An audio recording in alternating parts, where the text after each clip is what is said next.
ど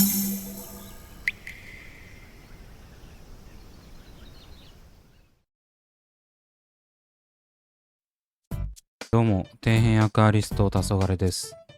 皆さん、面白いフォルムの生態を購入したことはありますでしょうか？熱帯魚って基本的に色が独特だったり、ギラギラにギラついているような生態は多いんですが、奇抜な姿をした生態はそこまで多くない印象です。底物生態とかでない限りは、普通に魚って感じの生態ばかりなんで、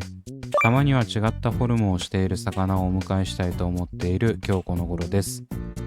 というわけで今回はなかなかに個性的な姿をしている生態を購入してきたので、そちらを紹介していきたいと思います。すごく面白くて可愛い感じのやつなんで、ぜひ最後まで見てやってください。それでは早速やっていくんですが、今回購入したのは珍しくネットではなく実店舗です。やはりもともと知らない生態にビビッと来て購入するのは実店舗が多いですね。ペットバルーンとかだと個体購入ができるので、写真を見て雰囲気はしっかりわかるんですが、実物を見るのにはさすがに勝てません。動いている姿やサイズ感も見て選べるのが最高の利点です。いくらネットが普及して気軽に買い物ができるようになっても、アクアショップに行った時のワクワク感は味わえないですね。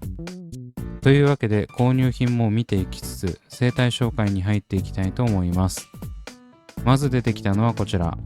ロタラバングラデシュ。価格は確か1300円くらい。こちらは ADA のバイオ水草森の組織培養水草ですね。ロタラ系はどこのメーカーからも多種多様な品種のロタラが販売されていますが、最近まではバングラデシュを組織培養で売ってたのは ADA だけだったと思います。最近になってスリーパドマ社から出ましたけどね。めちゃくちゃ強肩種で成長も凄まじいロタラなんで増やしていきたいです。続いてはこちら、ロタラベトナム。価格は確か1300円くらい。こちらも ADA バイオ水草の森の組織培養水草です。こちらはベトナムという名前で流通されているんですが、なんかロタラワリッキーと似てる気がするんですよね。正直ロタラワリッキーはいろんな別名がありすぎてどれがどれだかわからないんですけど、これもおそらく同じじゃなくとも似通った水草だと思ってます。細花赤系水草は貴重なんで結構人気があります。リスの尻尾とかも呼ばれてたりもします。こちらもワリッキーは持ってますが、ベトナムはなかったので購入。どんな感じに違いが出るのか気になるところ。続いてはこちら、エレオカリスビビバラ。価格は1400円。こちらは先ほどお話にも出たスリーパドマ社の組織培養です。エレオカリスビビパラは後継層に使われる水草で、小株を先端あたりにつけて増殖する手入れが大変なイメージの水草です。成長速度が速いとも聞いたことがあるので、結構暴走するのではないかと思ってます。ランナーとかではないと思うんですが、小株をそのままにしておくと清涼感どころか雑多な感じがして、水系のバランスが整わない可能性もなきにしもあらずですが、持ってなかったのでとりあえず購入。ADA にもビビパラは売ってるので、どっち買ってもいいと思います。違いがあるかはわかりません。ここからは生態になります。おそらくここに入っているのはボルネオプレコですね。水槽内に1匹くらいいると可愛いので、以前購入してたんですが追加で買いました。結構価格もリーズナブルで基本タフなのでおすすめです。オトシンクルスと違った壁面掃除部隊が欲しい人にはうってつけ。続いては2匹購入している生態です。おそらく生態だろうと思うんですが、もしかすると動画で紹介するかもしれないので、こちらは次回に回します。最後に出てきたのが今回紹介する生態です。なんか細長いシルエットですでに独特な雰囲気を醸し出してます。というわけで今回紹介する生態はこちら、リネロリカリアランケオラータ SP レッド。価格は1200円。こちらはめちゃくちゃ細長い生態です。結構足しげく通っていたショップだったんですが、今まで見かけたことがなく、今回初めて出会うことができたので買ってきました。リネロリカリアという名前はたまに聞くんですが、結構種類がいるようで、このランキョーラータレットというのは聞いたことがなかったです。リネロリカリアランキョーラータ SP レッドは、ナマズ目ロリカリア科ロリカリア赤で、ブラジルトカンチス川原産のリネロリカリアです。どうやらこのリネロリカリアランキョーラータレッドは改良品種のようで、赤みが強い種類になっているようです。他にもリネロリカリアはブリードされている種類がいますが、このレッドは特に流通量が多い比較的ポピュラーな種類で、割と安定して販売されているそうです。自分はなかなか出会えなかったのは時期的なものもあるんでしょうかね。最大体長11センチ、適正水温20から27度、水質は弱酸性から中性、餌は人工飼料や液餌です。めちゃくちゃ細長い体型とオトシンクルスのような口をしており、独特な雰囲気を醸し出しています。先ほどお話しした通り、通常種よりも赤みが強く出るように改良された品種のようですが、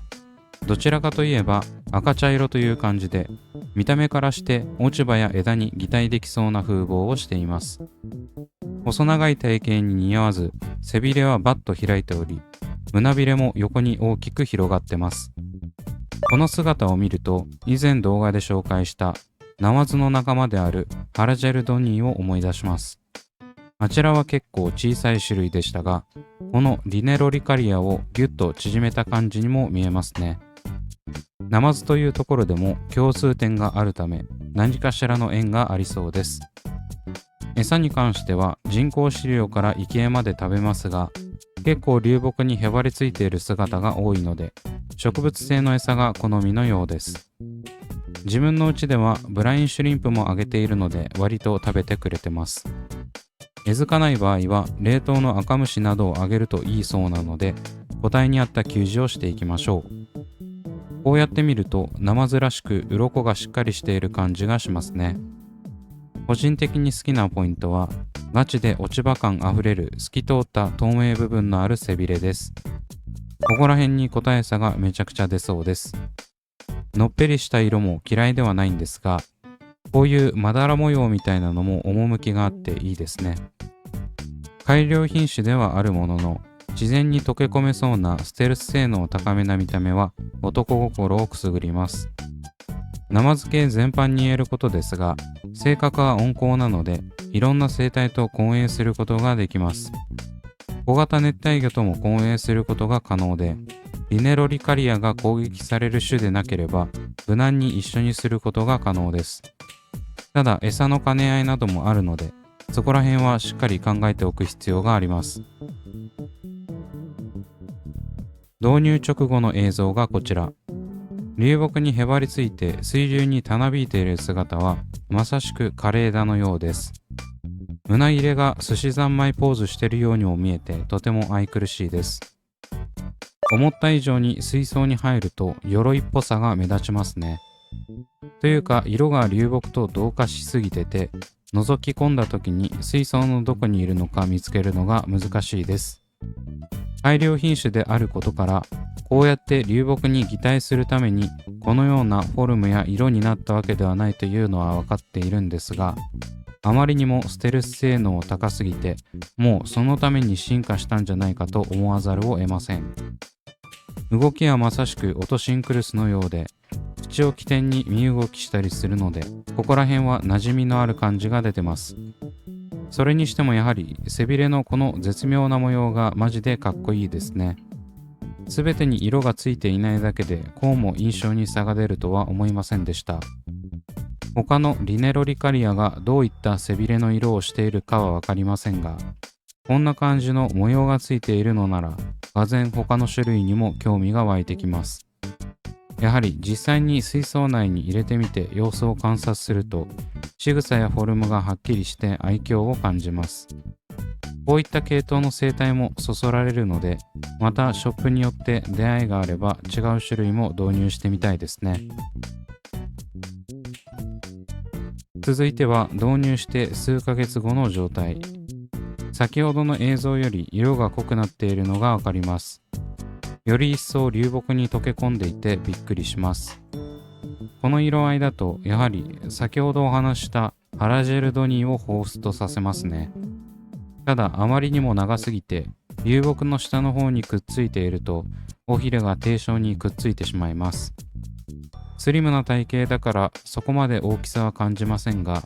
やはり全長を考えるとそこそこの大きさの水槽に入れておいた方が無難そうです。まあ特に大食感であったり動物性の餌を好むわけでもないので、そこまで水は汚さないのではないでしょうか。というわけでいかがだったでしょうか。今回はめちゃくちゃ枯れ葉っぽいけど要所要所で美しさと愛嬌が見えるリネロリカリアランケオラータ SP レッドを紹介しました。こういったナマズの仲間の生態って一見地味ですが、実際に飼ってみるととても魅力があっていいですね。毎回購入した後にその生態の良さに気づかされるので、あまり魅力を感じていない人も一度飼ってみると認識が変わると思います。自分は他のリネロリカリアにも興味が湧いてきたので、機会があればまた導入してみます。皆さんも見かけた際はぜひ導入を検討してみてください。というわけで今回はここまで。